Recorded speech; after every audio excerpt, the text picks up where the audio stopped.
What's up, everybody, and welcome to the NFL Round 1 Draft Recap edition of the Swolecast here on RotoGrinders.com. I'm David Kitchen, joined by Mattek, joined by Peter Overzet, and joined by a special guest. The special guest is TJ Hernandez. TJ, who used to be of Fantasy Insiders fame, now of 4for4.com fame.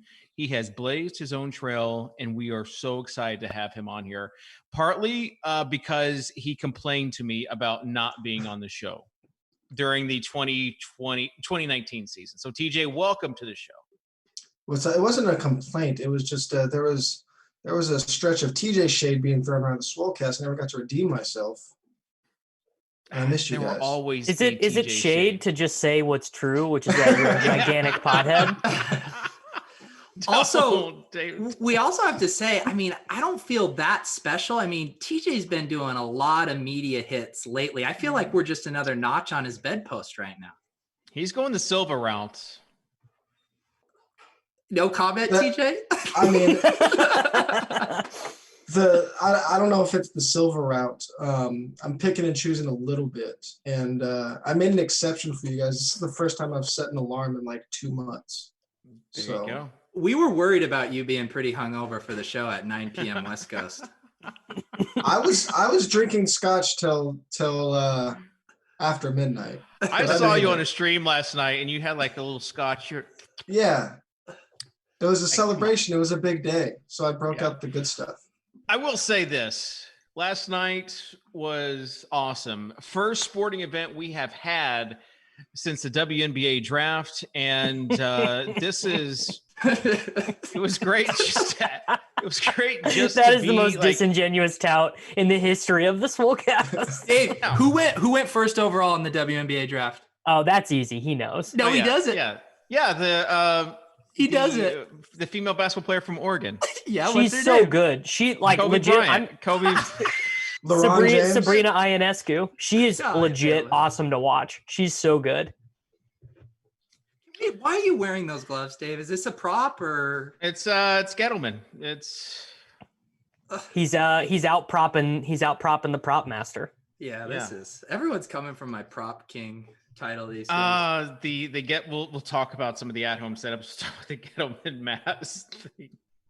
Man, the cameras caught some candid moments. We had mamas yanking up girlfriends off of like the camera. This was like the girlfriend's time to shine, and we had some situations. CeeDee Lamb with the phone. CeeDee Lamb with the phone grab. I gotta say that's something I'll remember. He needs to imitate that as a touchdown celebration. The first time he scores a touchdown as a Cowboy, like Gallup needs to come up and try and take the ball away from him, and then he grabs the ball back from Gallup. Like that would be very good. That'd be some A+ touchdown celebrations.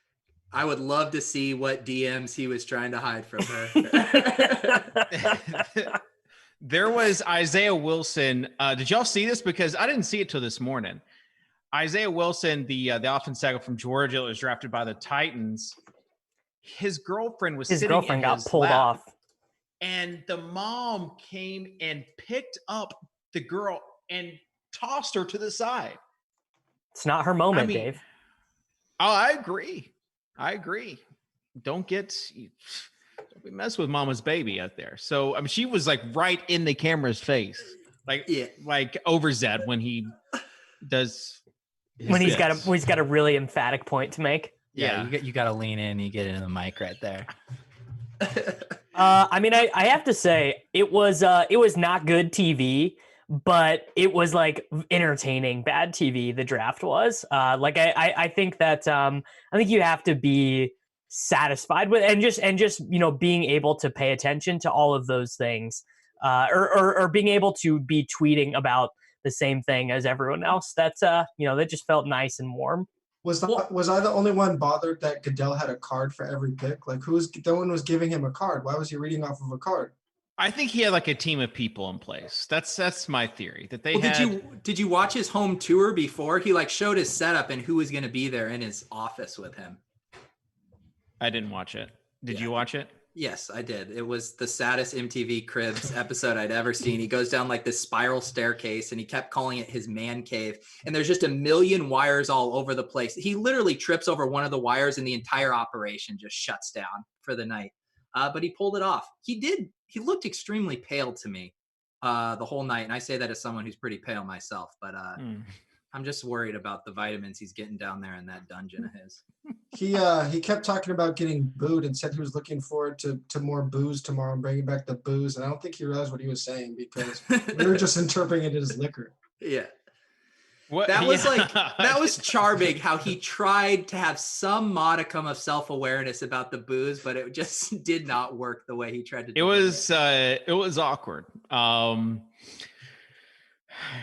I don't know. Like both he and Wingo, like I felt for Wingo because I've kind of been there in that situation where you don't really know what's going on and you're like, okay, we're not going there. Like, and then you got a delay for everybody. It was a mess, but I think they pulled it off. After pick 10 or so, things got really fun. It was like a snooze fest the first hour and a half, first 2 hours. What was your overall thoughts on the draft, Davis? I mean, for 31 picks, I was just having a great time, right? My biggest bets. So CJ Henderson to the Jaguars, Jeff Okudah to be exactly the third pick, top 3 picks to go exactly in the right order. All of those bets cashed. My mock was doing really well. My mock was doing really well. Just it was a great day. I was having a good time, and I when I wasn't on Sports Grid, I was on a Zoom call with my buddies who are all Chiefs fans, and we get to pick 32, and we're all like, okay, let's all shut down Twitter so we don't get it spoiled. And they do the pick is in, and they do they're Clyde Edwards-Helaire, and everyone's just like, oh, and it's just like we're all like, oh, I guess. They took Clyde Edwards-Helaire, and it was just the worst ending to what was like a really fun night. So explain to people why you're so devastated by this. Yeah, I feel like it's like a knock on your brand almost because it's a horrible knock. It's a horrible knock on my brand. Obviously, Damian Williams, 10 touchdowns in the playoffs the last 2 years, huge part of my brand. Dunking on the losers and the haters, of which there are many, and. At Clutch Fantasy, just mention your rivalry with at Clutch Fantasy. Yeah, I mean, dunking on losers like Jacob Rickroad, big part of my brand. That's CLUTCHFANTASY on Twitter, one word. And you want the Chiefs to win again and to keep winning, and it's gonna be tough for them to figure out stuff at cornerback now because I have Bashaud Breeland on. Only under contract for another year. Fuller's gone. So it's just not a super ideal situation for them on defense right now. And now they're paying like Clyde Edwards-Helaire is going to be like the 9th highest paid running back when he sets foot on the field in 2020. TJ, what are your thoughts about the Chiefs and Davis wanting to be the next GM? I mean, I kind of like if you're just going to overwhelm other teams with the strength and just lean into it instead of trying to be good everywhere. I mean, obviously they weren't the best defensive unit in the league, but it's pretty clear that they're just going to try to, if you score 30, they're going to try to score 40. So why not lean into it? I like it's kind of similar to what Dallas did. The chalk was Dallas going defense, and now they have the second best offense in the league. That was an amazing moment. When CeeDee Lamb went to Dallas, I was just doing fist pumps up in my office. So, we had the highs and we had the lows, and such is life, TJ, such is life. All right. So Davis, go ahead and do you want to recant anything now that pick has been made as far as like the Chiefs and you think they're sharp? You think I'm recanting anything, dude? I'm wearing my Mahomes Super Bowl jersey right now. There's no recanting. I have never recanted and I never will. Okay, well, what about this? It's a tweet from July 27th, 2018. And you said, Alex Smith had the best PFF QB rating on deep throws of all QBs by 15% over the next closest passer. If someone tells you that Mahomes is a certain upgrade for Hill, Kelsey, Watkins on deep balls, they are lying to you. Yeah, I quote retweeted myself. All right, so are you recanting that? What is the statement there that people think I'm making that was wrong? Someone in the comments said, "How does Davis dunk on anybody?" I think we just found out he quote retweets his bad takes and dunks on himself. Are you asking what part of that is wrong? There was this whole idea in fantasy football 2 years ago. Just take the L. I'm asking you to take the L on this, Davis. And let's move on. Would you like me to take the L that Patrick Mahomes is better than Alex Smith? Yeah. On sure. deep and that it's for he's literally the best quarterback any of us will ever see. It'll be 20 years until we see someone who's better. Davis, so question on Hilaire. If he is Alvin Kamara in this offense, is that pick justified? No, but it won't matter. Like the thing, so the Chiefs had this built-in margin of error where like they could probably just not even make a first round pick, but Mahomes is just worth so many wins and points in and of himself that it just doesn't matter. You know what I mean? Like they could just do what the Seahawks do and just, take like the 90th rated guy on everyone's board in the first round every year and they'd still win, which is actually what happens to the Seahawks. Do you know who Brian Westbrook is? Yes, I'm aware. Okay. He was a really good running back in the day. He was like pick 58 or something though when the Eagles took him. Andy Reid says that he's better. Edwards-Helaire is better than Brian Westbrook. I mean, imagine having so they drafted a first round punt returner. Well, here's the thing: if you really want to make the argument that this pick was intelligent from an organizational standpoint, you say Mahomes texted Brett Veach and said, "I want Clyde Edwards-Helaire," and you say all that matters as an organization is keeping Patrick Mahomes happy where he is, which I would buy. They addressed their position of need, and they're moving on. It was Obviously, not they a weren't in love position with of need. Damian Williams. Well, isn't that what Rodgers probably did? He texted Ted Thompson, was like, "Hey, bring in this kid." Amazing subplot to the draft. I would like to go on record as saying in my 15 pre-draft best balls, I had 0 Damian Williams shares. Ooh. Hey, TJ, fuck you. You can't say that, man. Hang on, TJ, but you got to finish this. How many Darwin Thompsons did you have? 0. I only had 2 CEHs to balance it out. What round were you getting him in pre-draft? 8th, but he'll easily be 3rd, if not 2nd now, I think. Someone asked, I think he ends up in the first round. CEH or Saquon Barkley this year? Say that again, Dave? CEH or Saquon this year? Saquon. Did somebody actually ask that? Yeah. Oh, yeah. Okay. I'm not entertaining. Down running back in this Kansas City system. All right. Let's move on to hot takes. Speaking of Davis, any hot takes that you have from the draft as far as like where you thought people might line up and like what actually happened?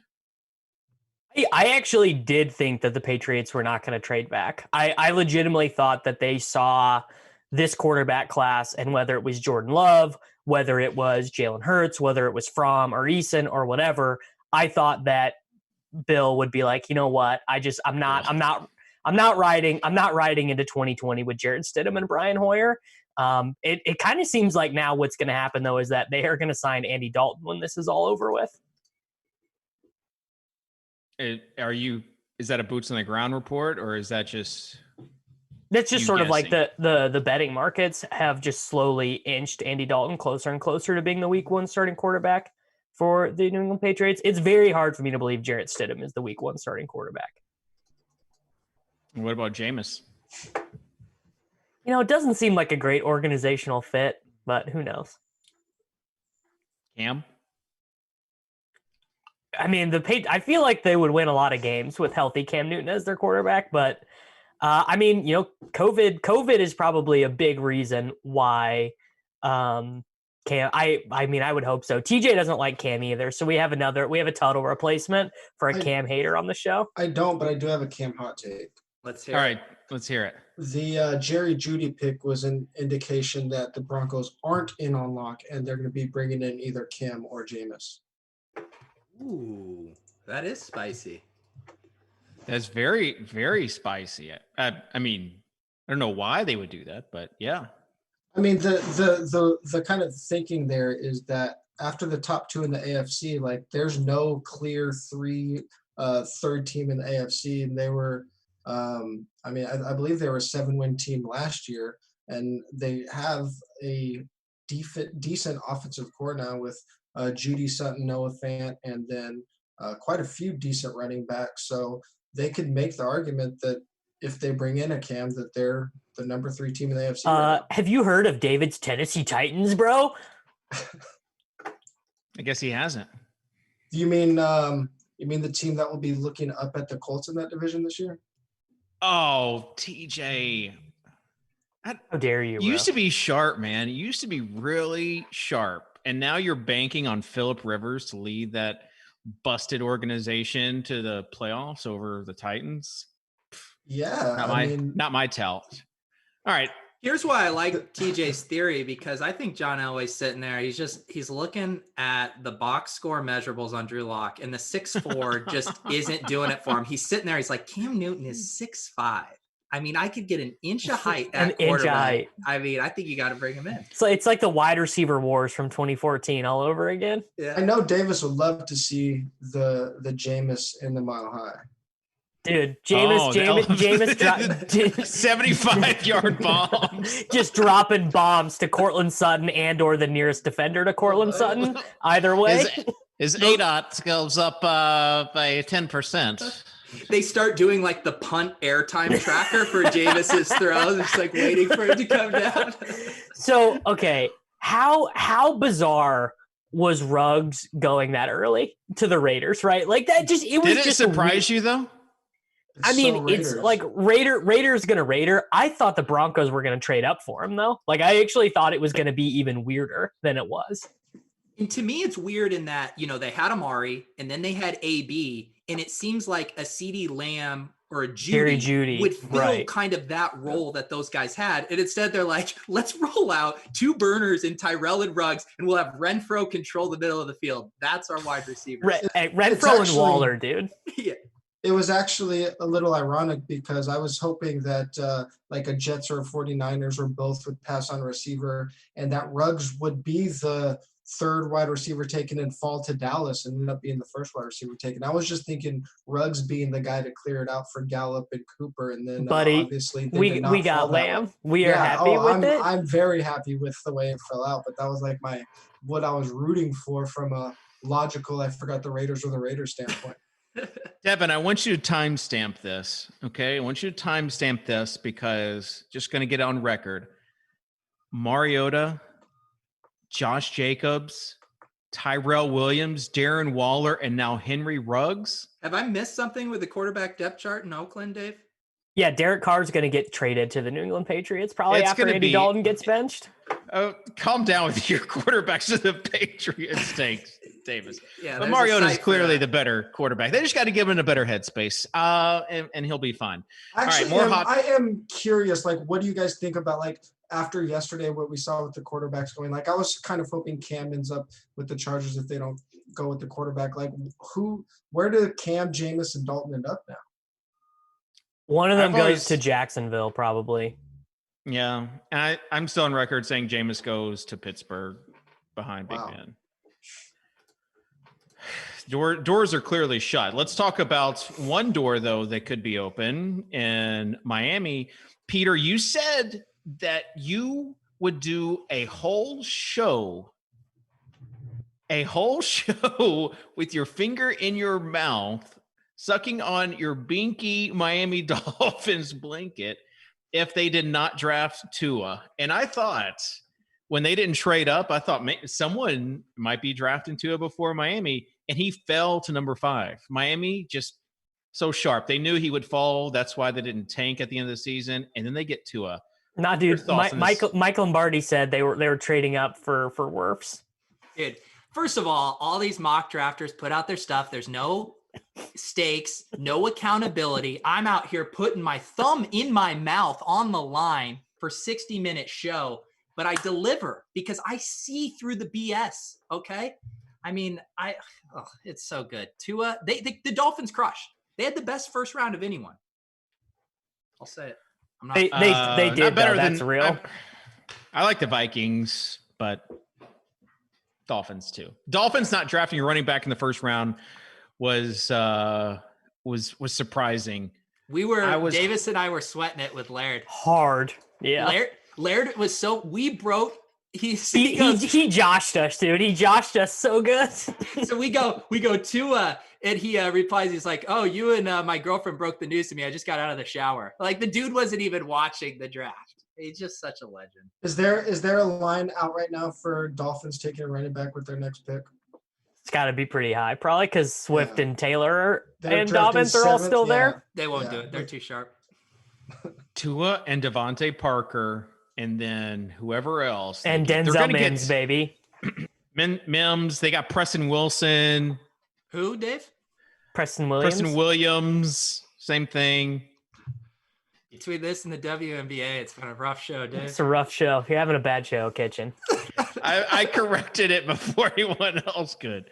So, anyways, Dolphins offense gonna be fun, especially under. Do you think Tua starts half the games of the season? Half's like the right line. Ryan Fitzpatrick's like the classic, like, let me get benched, like 4 touchdowns one game, 4 interceptions the next. So, like, I would put the over-under at week 8 for Tua. Yeah, but you got his health. Yeah, too. they're not going to take any health. shots. Right. Yeah, So I'm saying if it looks like he's healthy, I still don't think I think it would be like week 8 or 9. I will say it just from an organizational perspective. People were bashing the Dolphins for running out Ryan Fitzpatrick, blowing it up. And they obviously got lucky that there was the Tua medical concerns for him to be there at 5. But it is crazy that they were able to have their cake and eat it too. They had like that morale building year where the guys were getting W's. They were excited. And then they still get the best quarterback prospect in the draft. That's pretty sick. Until the hip arthritis set in. So it seems I don't have any ability concerns on Tua, but it does seem like probably his best outcome is like 8 years or so of having like functional hips. Like it's just like there's not really a long track record of guys coming back from this injury. This is what Reeves told me. Is that just everyone who has this injury at some point has a reoccurrence of it. Chow told me it's fine, dude. In the Discord. Oh yeah.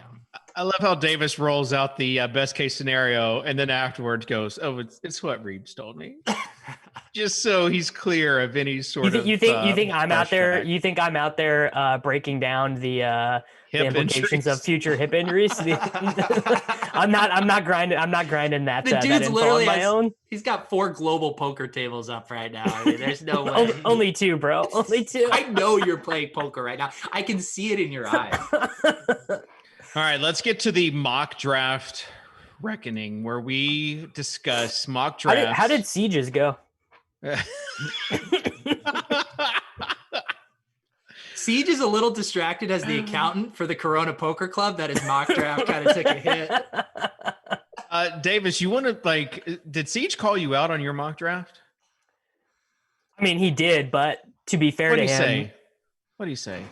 I don't remember exactly because I'm pretty sure it was the dumbest mock draft he had ever seen. So to be fair to Siege, I did not stand by that mock, and I did another one on. So was Siege motivated you to do better. Mock? Well, no, I was always going to do another one.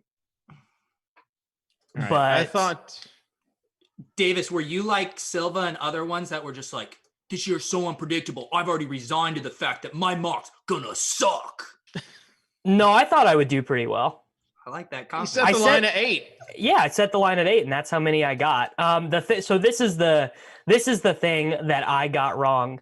I basically thought it would be impossible for teams to trade because, like, I just didn't trust these boomer GMs at all to be able to figure. Like, I just thought the trading was going to be too much. So I only had one trade in my draft, and it was one that I thought made sense for both teams, and it was the Broncos trading up for Ruggs. That that didn't happen. The Raiders just basically made that an impossibility. But there were I think there were 3 trades in the first round, and I would have taken the under on 1.5. And I obviously took some shots on Xavier McKinney, Jalen Hurts, and a couple of linemen that did not go in the first round. I'd give my mock like a C plus relative to, well, no, probably a B relative to average. There were some really, really bad mock drafts this year. Getting Ruggs first wide receiver, I'll give you props for that. Yeah, Ruggs first wide receiver, I think was good. I got Lamb and Judy in the wrong order, but I think the one that a lot of people missed was Derek Brown at 7 to the Panthers. A lot of people did Simmons or a lineman there, and I got Brown to Panthers right. Not that like my mock was amazing or anything, but it was better than all these like hyper aggressive trading mocks. Well, you and Friedman sure were doing victory laps last night. Well, okay, let me tell you this. If you were one of these people that were touting the Lions Tua thing, you're dumb. It just was never, ever going to happen. You think there's some smoke screen going on there? Do you know how much money the Detroit Lions owe Matthew Stafford, dude? It's like $38 million a year, and they don't have an out until 2022. There was no way it was going to work. Kind of like the Packers, huh? Can we talk about my guy Lombardi, man? No tweets. Yeah, let's go all in. We've got to hold some of these mock drafters accountable because they just roll it out there and the draft happens. You're like, I got it wrong, whatever. After just leading us astray for months on end. So Peter, go for it. Yeah, I mean, this truly proves that you can say anything you want. Absolutely anything you want. These two tweets from April 22nd. The Dolphins want to get ahead of the Giants, not for Tua, but for the best tackle, period. That's real, period. That's real. That is real. So when I read that, I don't know about you guys, but when someone says that's real, I believe them. In a thought leader like Michael Lombardi. So then I'm like, all right, we're getting the host of GM Street. The host of GM Street. I mean, he used to work for the Patriots. I mean, come on. Then he follows it up with, because now they're getting a tackle. They still need a quarterback. Maybe, just maybe the Finns love Jordan Love, ... Good chance. I mean, what is going on with Lombardi over here? Is the Dolphins had to pay him for these tweets, right? No, you just have, Todorov basically is texting Lombardi what he's hearing. Like it's like literally the no one equivalent gets of that reference, Davis. like literally an intern inside of the Dolphins front office is just like leaking fake stuff is what's happening. The funniest thing about this whole dynamic is the amount of unrest and unease throughout the Miami Dolphins media leading up to this draft was crazy because they were all so worried they weren't going to take Tua because the GMs are leaking out, the misdirection smokescreen. So they're all like, we can't mess this up. We cannot pass on Tua, even though it was Tua all along. But it was fun. And thank you, Lombardi, for that little detour. Fins up. Hashtag fins up. Listen, I don't want to go all in on Siege, but he did come at Davis. And so I feel like I need to just respond in kind with saying, do you guys know who Siege's favorite football team is? Football team? Notre Dame Fighting Irish? Yeah. Yeah. And what's his favorite, pro sports team? The New England Fighting Patriots? Yeah, so this is kind of what Tatum. This is what I have a problem with. Right, yeah, Jason Tatum. This is what I have a problem with is Siege uses his mock draft to basically try to will what he wants to see from a fanboy standpoint. And so when he predicts Cole Kmet to the Patriots because he went to Notre Dame, and people are saying that Cole Kmet in the first round is not going to happen, but I'm hearing that it can. And he's predicting his guy from Notre Dame to his pro team. It's like me wishing, yeah, sure. I wish that a Vanderbilt player would end up on the Titans, but I'm not just rolling it out and being disingenuous with the content by saying that. I'm just hoping it. I'm not predicting that's going to happen. So you're saying you shouldn't do mock draft selections based on what jerseys you would like to eventually buy? Yeah. Probably some sort of polo, tight end polo, Cole Kmet for tight end polo, Cole Kmet. Good word pasta there from David Kitchen. I want to see now tight end polos, man. Siege had to stuff his Aaron Hernandez tight end polo underneath the bed, and so he needs a new one. The other one is from WalterFootball.com. And and this goes along with the Patriots as well. I just want to read. They predict Adam Troutman, a tight end from Dayton, to the Pats at pick number 23. And here's what the first column says. I would like to emphasize, need a right tackle. I would like to emphasize that I do not believe Troutman will be the number 23 pick in the 2020 NFL draft. In fact, I don't even think he'll be chosen in the first round. However, I'm attempting to match player to team, and I believe New England would like Troutman after trading down at the 35-50 range. Patriots don't have a second-round pick, so they're eager to move down unless they can snatch a falling quarterback. Which is fine. It's like the line of thought when people argue MVP and they're like, well, first we need to establish what the definition of valuable means. It's like, what is the goal of this mock draft? Everyone has a different goal. The mock draft should kind of replicate what the actual draft is going to be. It's not like the Patriots saying, well, we with pick number 23, we would actually like to select Troutman at pick number 35. So that's not happening. Anyways, TJ, would you like to just get off your chest something that you got wrong? Well, I value my time, so I don't do mock drafts. Bang, but That's such mock a tilt draft box. shade. Wow. But I mean, I was very, very surprised to see the Jets and the 49ers not land a receiver with their first pick. It was weird, right? It was weird that they were just like, you know what, Lamb, Judy, you guys, we don't need it. Like, what? What are you like? What are the 49ers doing, bro? Yeah, that was probably the biggest surprise for me. I agree with the 49ers. Not sure about the Jets, but agree with the 49ers. I like Brandon Ayuk better when he was called Deebo Samuel. It's a knee slapper. That deserved a bigger laugh. Like, I'm mad at you guys. No, you can go ahead. You can go ahead and get off your Debo. Yeah, I call him the San Francisco 40. No, hang on. Let me do this again. I call him the San Francisco yards after the catchers.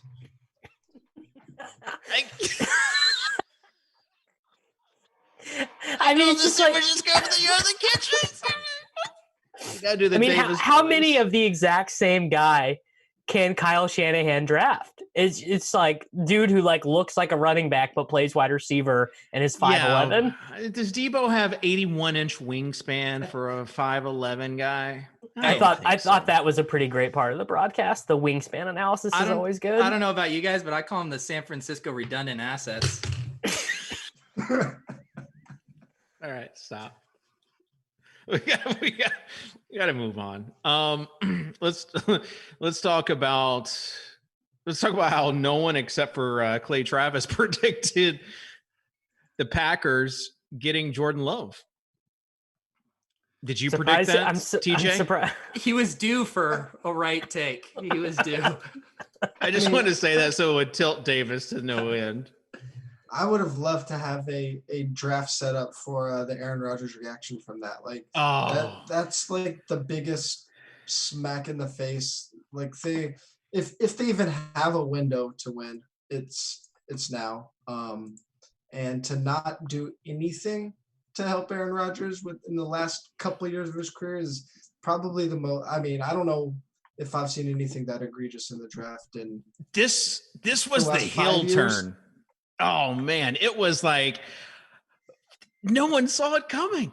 I mean, I still cannot believe what they did. It was like Game of Thrones-esque. It was like plot twist.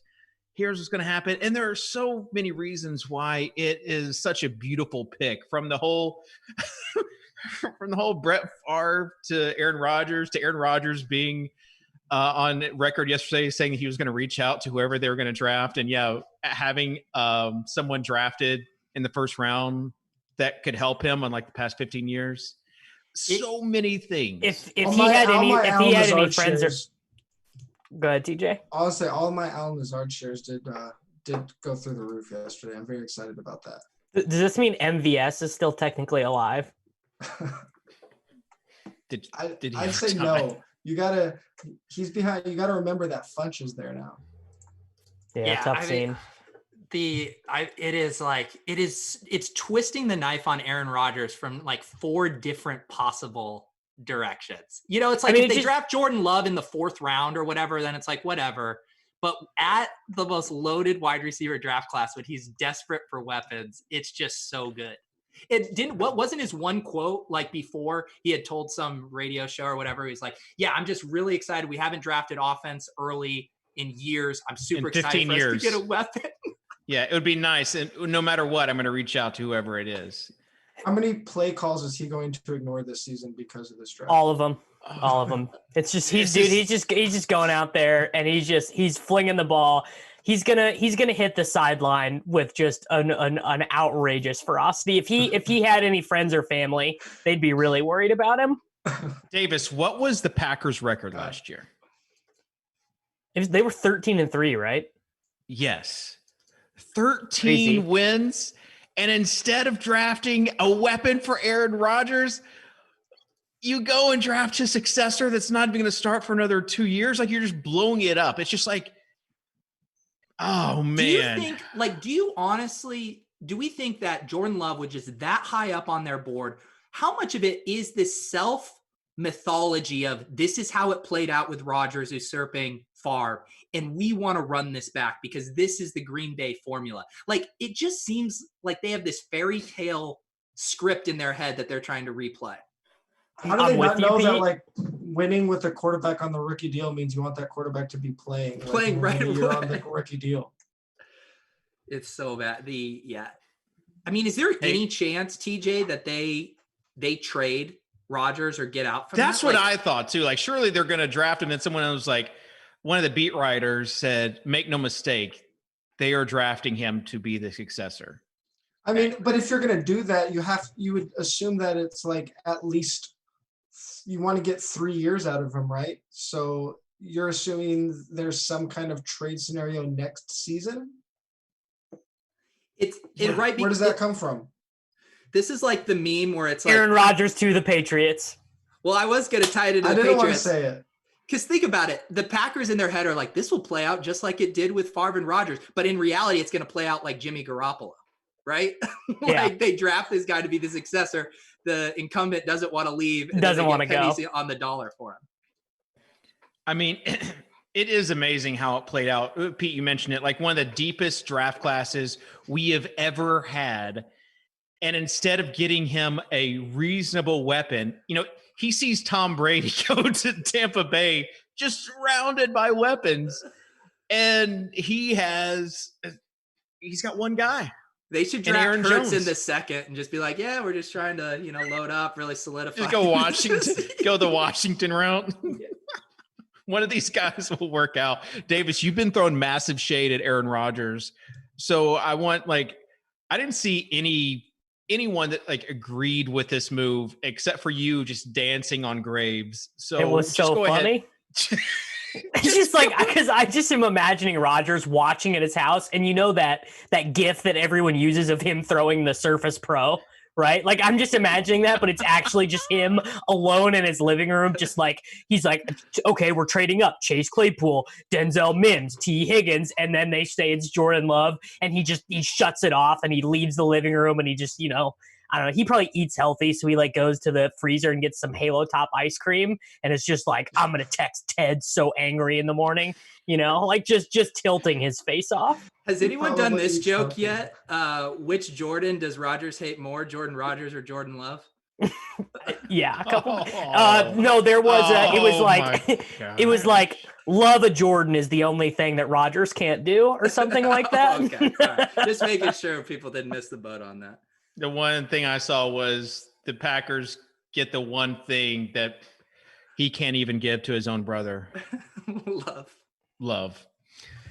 So, yeah. Good show, guys. We're having a good show. We're having a good show. Hey, and by the way, TJ, I'm sorry that Davis talks over you every chance he gets. That's just kind of the format of the show. Davis and I go way back. We have a rapport unlike any other. You have to kind of fight. You got to have to fight for your air time around here. So I apologize for that. All right.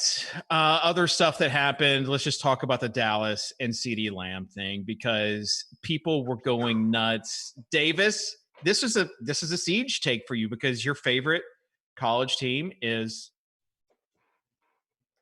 Yeah, I mean, when your favorite Oklahoma? yeah, Follow it up here. Well, I was just saying, when your favorite pro team takes your favorite player from your favorite college team, it's just I have to say, it's an experience that that makes rooting for laundry all worth it, really, at the end of the day, because those 5 minutes you're very happy. You're just sitting there in the cold glare of your laptop screen, and you're soaking in all of the serotonin. It's really great. What's it like to have so many teams you're emotionally invested in, Davis? Well, what's great is the losses are not as good, but you get to stake your claim on more victories. Like if the Dolphins ever win a Super Bowl, dude, we're in. Were you hopping on a Zoom call with your Cowboys buddies too last night? Were you working that in? My Cowboys buddy is just my dad. TJ, do you remember? Go ahead. Will Patrick Mahomes come within 50 fantasy points of Dak Prescott this year? I don't know. All I know is that Dak QB3 was trending last night on Twitter. Everyone just wanted to state that Dak stock is up. Is there rocket emoji, stock market little graph emojis? Is there a better 3 wide receiver set in the NFL? Yeah, I think the Chiefs could be close if you're just thinking of like what they do with their quarterback. Are you about to say something that ends with? Oh, okay, I was like, if you go down the AJ Brown, I'm like, you're going to end up at Adam Humphries. AJ Brown, Adam Humphries. Tampa, yeah, Tampa's. But who's Tampa's third? Justin Watson, Bobo Wilson, OJ Howard. They're gonna convert him. Wait, is Rashad Perryman? Perryman's on the Jets now. He's on the Jets, bro. Tough show for Dave. Kitchen's having a rough go. That chopping block idea is not looking good for Kitchen. the relegation battle. Tuttle's back. Tuttle has to be on for the third round or the third day show where he can just tout some obscure players that Antonio Gibson from Liberty, dude, crushed. AGG, oh yeah. Let's see, we have other situations as far as the Dallas. The one thing another kind of buzz term is Amari in the slot for all of his snaps. People think that is going to be just a huge thing. TJ, I want to get your take on this. I mean, it makes sense from just from how an alignment standpoint. I think it'll probably help secure his target share a little bit. I think the more interesting play here is probably Gallup. If we're talking from a redraft perspective, I think his price probably plummets a little bit, but I tweeted out last night, I like the over on 20% target share for Gallup, and I would say easily for Amari as well. Is that actually a betting market, TJ? No, but I mean, no, he sets his own line. I set my own line. But there's almost 170 targets opened up without Witten and Cobb there. We know rookie wide receivers are rarely going to make a huge impact on target share, even if he is a real good life football player, especially with the abbreviated offseason, and we don't know what Blake Jarwin is. So I think Amari and Gallup could still have really nice fantasy years. Really? Because I call him the Dallas too many mouths to feed. That was actually he was playing it off, but that was actually a self-satisfied lean back. He was like, yeah, nailed it. He just kept on waiting for TJ. He was holding his breath until I stopped talking. Guys, someone please acknowledge this with any sound whatsoever. All right, Brandon Ayuk to the Niners. Davis, you say he's not going to be good, but obviously, no, I never said that. I just said who did you comp him to? Debo Samuel. Who is good? I mean, let's not walk it back, Davis. There's nothing to walk back. It's just it's important for the 49ers to stay as on brand as possible at all times. And Brandon Ayuk is definitely what a head coach who vapes would do with this first round pick. And what's that supposed to mean? He's an overage wide receiver. These guys who are not early declares at wide receiver, and then they go in the first round. It's just like a who's who of mega bust. The predictive history there is not great. TJ will have my back here. Better than Dante Pettis? Oh God. I mean, Chris Raybon did have one of the better tweets last night when he mentioned with Ayuk that you're not going to have to worry about Jimmy G throwing game-losing overthrows in the Super Bowl. Just gonna snatch those like CeeDee Lamb snatches his burner phone, just right out of thin air. I mean, obviously, I'm excited about Ayuk. Any wide receiver that was going to San Francisco, we were going to get excited about. Yeah, maybe if they trade for Winston. Jimmy Garoppolo can't support 3.5 fantasy relevant guys. I don't even know if he can support 2. Yeah. That's why I have a hard time getting excited, Dave. I'm just leveling with you, man. It's Shanahan. It's not Jimmy G. No, it's not. Shanahan has let dudes throwing the ball. Yeah, Shanahan has had dudes put up monster receiving seasons. It's a very, very unexciting draft pick. I mean, there's going to be a lot of routes under 10 yards in this offense. That's why I call him the San Francisco Dink and Dunkers.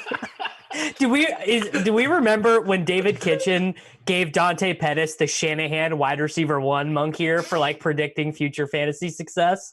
Do we remember that conversation, or am I only holding on to that because Kitchen was trying to nag me at the time? I might and not I never be old let enough. anything go. Yeah. I literally just never let anything go. Like I was tweeting at someone from 18 months ago who bet me $1,000 I would finish last place in a fantasy league. Like I am incapable of ever letting anything go. I hold on to grudges forever. Which is amazing as the guy who is known for shaming Odell and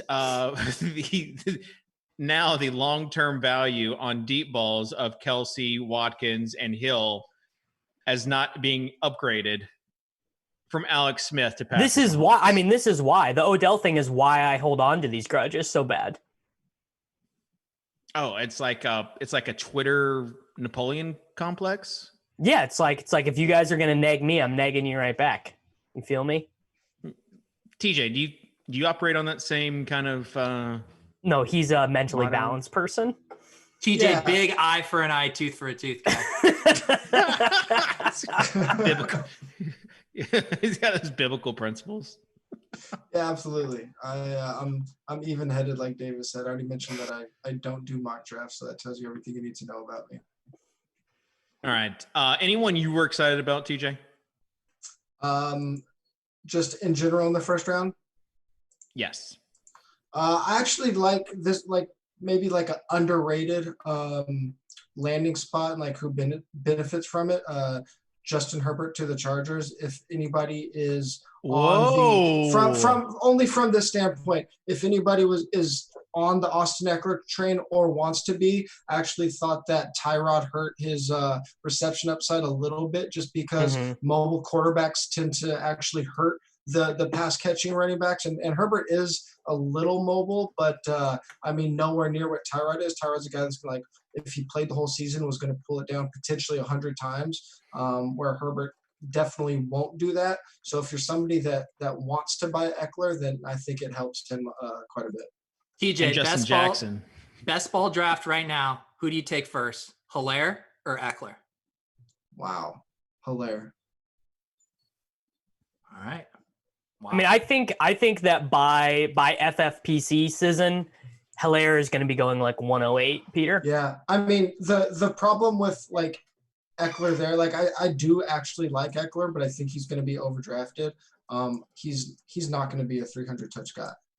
But Hilaire isn't either. No, but Hilaire's in the best offense in the league. I guess I'll take Dub, that point. Peter. Rough show for me. Forgot the Chiefs were good. Dynamic offense. Or a touchdown guy. All right. Okay, wait, hold on. I have a question for Peter that's very literally will only matter to like 6 people. So Peter, we just did this quarantine snake draft where the rookie picks were in the draft. You have the first pick in the rookie draft. You thought it was going to be Jonathan Taylor. Who are you taking now? I'm taking trading down. Patriots. I'll trade with you. I will trade with you. I legitimately I want to trade down out of the 101, but I just have a feeling that most people are going to feel like who's going to trade up for? Are people going to be that excited for Hilaire that they'd be willing to trade up for the 101? Just told you I will. All right, but you got to make it worth my while. Michael Leone posted a screenshot of Davis telling his certain league, I will be selecting CEH with a 1.01. If that interests you, send me offers. Poor guy goes from just my Chiefs would never do something like this to now. I mean, I'm legitimately considering just like quitting some of these leagues that I'm in, just because it's like, you guys want to put me in the biggest coffin ever. 4 days ago, I just traded a 2021 first round draft pick to Scott Barrett for Damian Williams and Darwin Thompson. The drumbeat. I have never ever been so dusted in my whole life. Wait, actually, no, there was a bigger dusting, right? You were in that dynasty startup where you traded for all those picks, and then didn't Amico flip them for less? Oh yeah, and he made like $3 on the trade. Yeah, pretty big dusting. Pretty big. What do you got, TJ? Back to Kitchen's question. I think it was for the rookies in the first round, at least like the fantasy relevant players, is actually kind of a boring first round for the rookies specifically in 2020. But is there a running back landing spot in the second round of the guy, like the top guys remaining, that would make any of them jump Edwards-Helaire in redraft ADP this year? No. Yeah, no, I think if Jonathan Taylor goes at 49 to the Steelers and they're like, James Conner, thank you for your service, you are no longer needed here, I think that one could get close. Or J.K. Dobbins to Tampa Bay, and Brady tweets Dobbins to Tampa Bay is the one I was he tweets some meme. Classic. It would Brady have to be someone to Tampa Bay. Yeah, that offense now, man. Them getting worse where they did was they've got it. I mean, they have got it. They're the favorites now. Do they have a wider range of outcomes? Do they have a wider range of outcomes than people are giving them credit for, though? Yeah, everyone's Brady, like, dude, 43-year-old Tampa Brady's legit washed, right? It's amazing. It's amazing this roller coaster when Brady was going to Tampa Bay. Everyone's like, "Oh, there's no way that's they can support." Noodle arm Brady with those two wide receivers, and then all of a sudden they get Gronk and get some offensive tackle help, and now it's just like those pieces alone, and they're like, "Well, look out, Brady's going to be back at it again." It's a constant roller coaster. I'm going to be way cooler on that offense than the consensus. Is anyone worried about Brady? I mean, this guy wandered into a random person's house. I'm wondering if he's all there right now. I mean, this guy's trespassing. At his age, he could have early onset Alzheimer's. I'm just saying. Hey, be careful. Pete. Is that too far? That was no, that was well, I don't know. It depends. But El Presidente tweeted out the same thing yesterday. So really? Wow. Yeah. You and Portnoy. You and Portnoy on the same wavelength. Yeah. One quarterback with Alzheimer's. Everyone knows the rules. All right. Any other hot take? Oh, we didn't talk about Rager. The Grim Rager. What do we think about that as a nickname? No. All right. I tried it. It's fine. So normally, this is how you do it. You go, you know what I call him, guys? I call him the Grim Rager. I don't have a pen. I don't have a pen, Peter. Into it. You got to have a pen. It's like Matt Patricia. He doesn't leave home without it. I think you just need a more rigorous vetting process, before you come up with it. Yeah. Give it, TJ, give us the projection. Year 20% market share? Absolutely not. He's kind of more of a he's a guy that they're going to have to make plays for, which I don't think ever really bodes well for a wide receiver. Kind of a Percy Harvin-esque. I mean, there's a legit chance that any wide receiver is fourth on targets on this team anyway, behind both tight ends and Miles Sanders. And like I already said, I'm usually pretty cool on rookie wide receivers and redraft. I mean, Deshaun's still going to be there. Alshon, he is what he is. So I'm not super stoked on the landing spot for Rager. Do you think they cut Fat Sean? That's a very, very real possibility. He's like 36 now. Yeah. What about I'm including him in my projections for now, but I might scale him way down. It's just pretty disingenuous to not mention JJ Arcega-Whiteside in this Yeah, conversation. I think the ship has sailed for Arcega. Year 2 breakout, bro. Yeah, he could go full DJ Shark. That'd be fun. Rager, another guy though that you have to be excited about just because he's in the system. He's in the system, and they don't have anybody else. What is in the system mean in this context? I'm flummoxed. Okay. All right. In a system where they didn't have any sort of wide receivers, and you have a somewhat innovative head coach who is sharp and can utilize guys in space. Are you saying Jalen Rager is a system wide receiver? No, I think that his skill set is going to be optimally used. We'll say that. I was surprised he went before Justin Jefferson. I was surprised at how far Jefferson fell. Speaking of optimally used, can we talk about Cliff Kingsbury's living room setup? I mean, talk about some feng shui.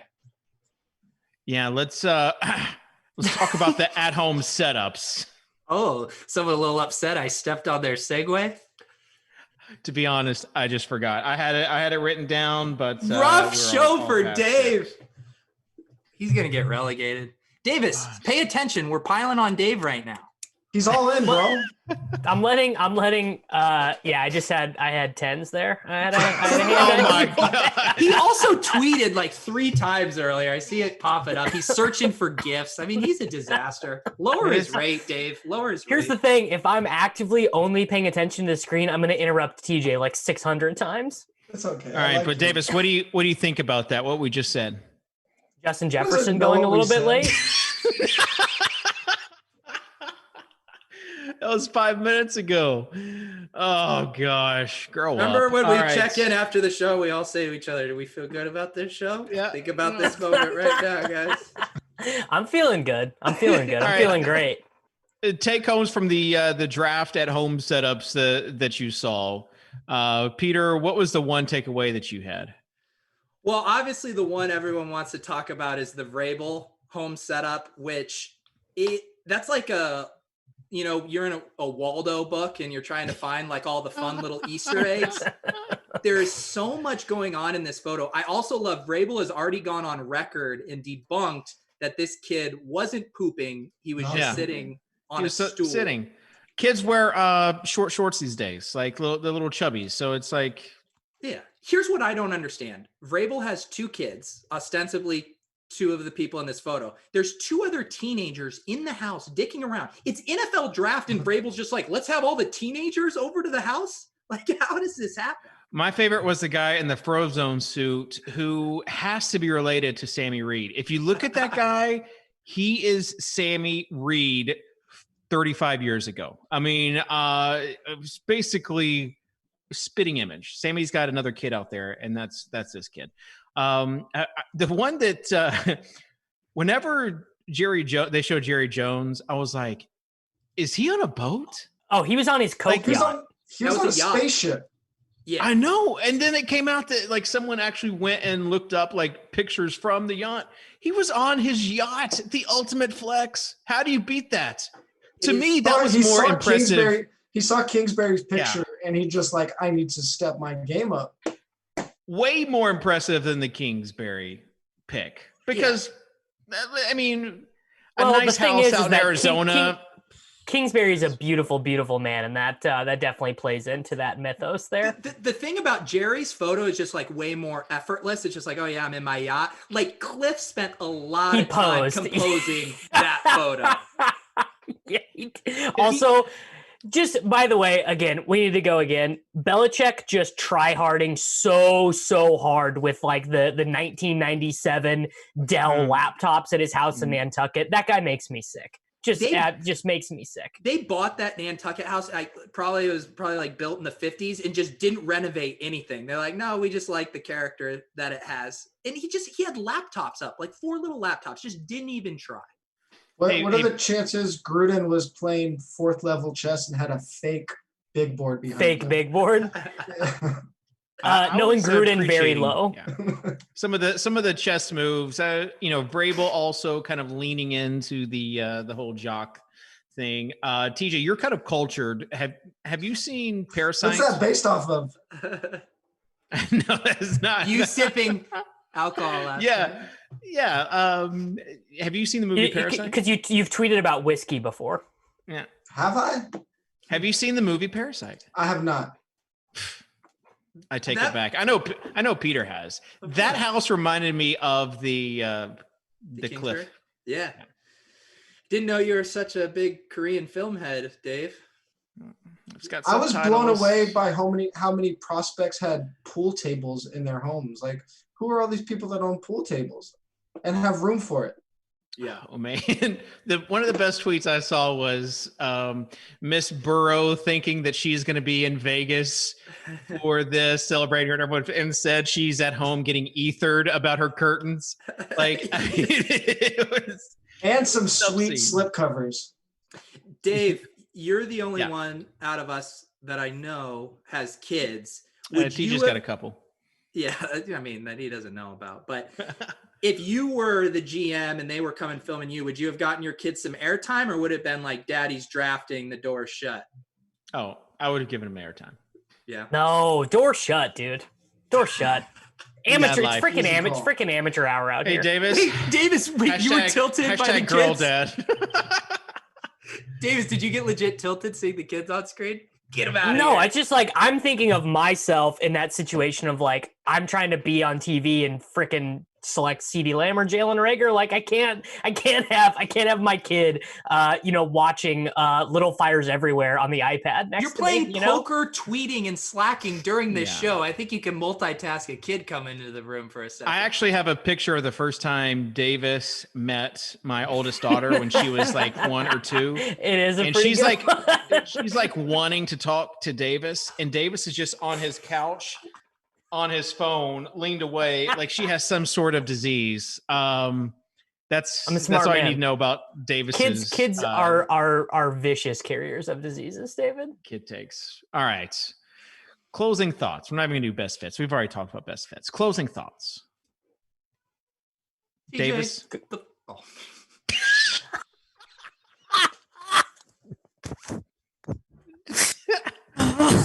TJ can think about it while Davis goes. Closing thoughts, Davis. What do you have to say about the first round of the draft? 31 great picks. 31 great picks. And then just, I mean, I was real life upset. I didn't go to sleep until like 2:30 because I was just steaming. And so this is not even a joke. I was upset. You're in a kind of lose-lose situation because like if CEH does well, like you've got to cheer for him almost to like do bad to justify that he was a bad pick. No, absolutely not. He's going to crush. There's none of that coming from me. But if he crushes, then, a lot of your credibility goes downhill. No, if he crushes, then the same knuckle draggers who are not able to understand why Saquon smashes and like, it's just the same people outing themselves as imbeciles. Slippery slope. All right, Peter, closing thoughts. I'm just glad I didn't have to do the entire show like this. I think I saved us all. Hashtag fins up. Tua Laird 2020. Let's go. DJ, can you top that? Closing thoughts, my friend. Dak QB1 in fantasy in 2020. Get that trending. Forget this QB3. isn't a clickbait show, TJ. You don't. That's not clickbait. You don't need. You won't believe who TJ has guessed as his number 1 quarterback. Hey, TJ, we don't. That is a legit take. TJ, we don't lower ourselves to gimmicks on this show. Okay, we give the truth. We don't at all. All right. My closing thought is want to thank TJ for being on the show. 4for4.com. You can follow him on Twitter at TJ Hernandez.